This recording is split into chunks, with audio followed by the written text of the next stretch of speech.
All right, last video for emotion.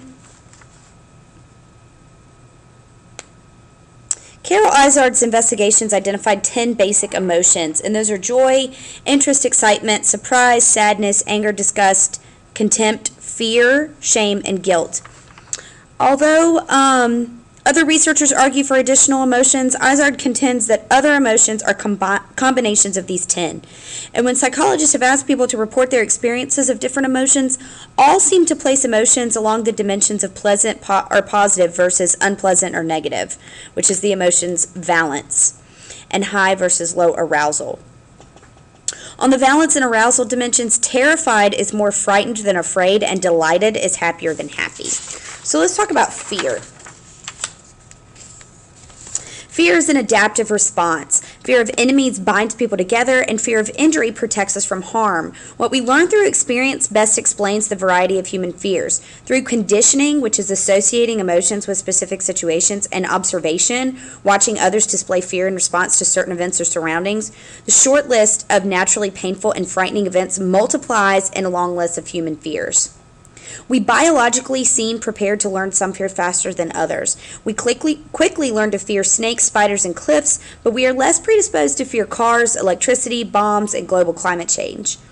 A key to fear learning lies in the amygdala, a limbic system neural center deep in the brain. If people suffer amygdala damage, they may consciously remember a threatening event but show no emotional effect of it. Individual differences in fearfulness are partly genetic. Some fears fall outside the average range, and these phobias are intense fears of specific objects or situations. People report that anger is often a response to friends or loved ones' misdeeds, and especially common when those acts seem willful, unjustified, and avoidable. Blameless annoyances such as foul odors, high temperatures, or a traffic jam can also make us angry. Then amen to that. Although blowing off steam may temporarily calm an angry person, it may also amplify underlying hostility, and it may provoke retaliation. The catharsis hypothesis maintains that releasing aggressive energy through action or fantasy reduces anger. This is like punching a pillow when you're mad or something. Research has not supported this catharsis hypothesis. Angry outbursts may be reinforcing and therefore habit forming.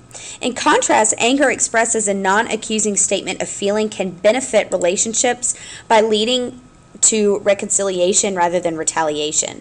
When reconciliation fails, forgiveness can reduce one's anger and its physical symptoms. A good mood boosts people's perceptions of the world and their willingness to help others. And this is called the feel-good, do-good phenomenon, the people's tendency to be helpful when they're already in a good mood. Mood-boosting experiences make us more likely to give money, pick up someone's dropped papers, volunteer time, and do other good deeds. After decades of focusing on negative emotions, psychologists are now actively exploring the causes and consequences of well-being. And this is the self-perceived happiness or satisfaction with life.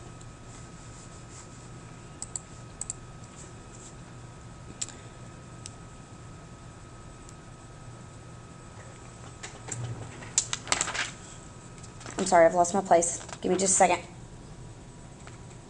When psychologist David Watson sampled nearly 4,500 mood experts from 150 people, or mood reports, from 150 people, he found this pattern of variation from the average levels of positive and negative emotions. So, what they basically discovered is that positive emotion rises over the early to middle part of most days. Stressful events like an argument, a sick child, or a car problem trigger bad moods. But by the next day, the gloom nearly always lifts. So if anything, people tend to rebound from bad days to a better than usual good mood the following day.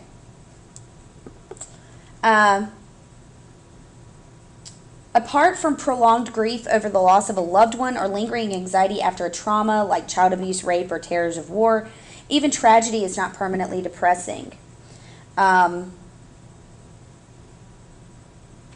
Everybody likes to look at the brighter side of life, I guess is the point there. Again, positive emotion rises over the early to middle part of both days, and although stressful events trigger bad moods, the gloom nearly always lifts by the next day. Times of elation are similarly hard to sustain, and over the long run, our emotional ups and downs tend to balance. Even significant bad events like a serious illness seldom destroy happiness for long, and the surprising reality is that we overestimate the duration of emotions and underestimate our capacity to adapt. At a basic level, money helps us to avoid misery, but having it is no guarantee of happiness. Sudden increases in wealth, like winning the state lottery, only increase happiness in the short term, and in the long run, increased affluence hardly affects happiness. For example, during the last 4 decades, the average U.S. citizen's buying power almost tripled, yet the average American is no happier. And more generally, research indicates that economic growth in affluent countries has not boosted morale or social well-being.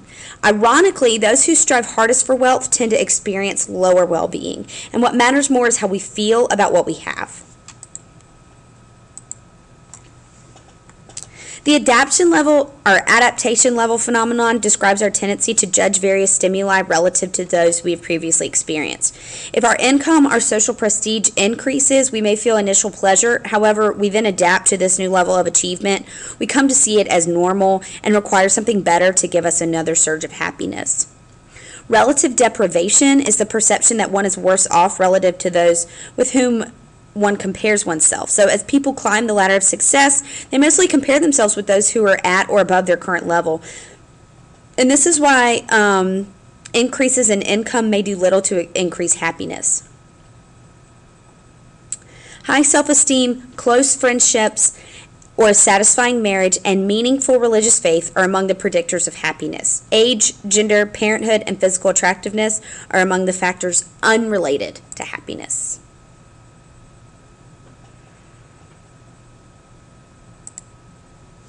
And that's it. Thanks, guys.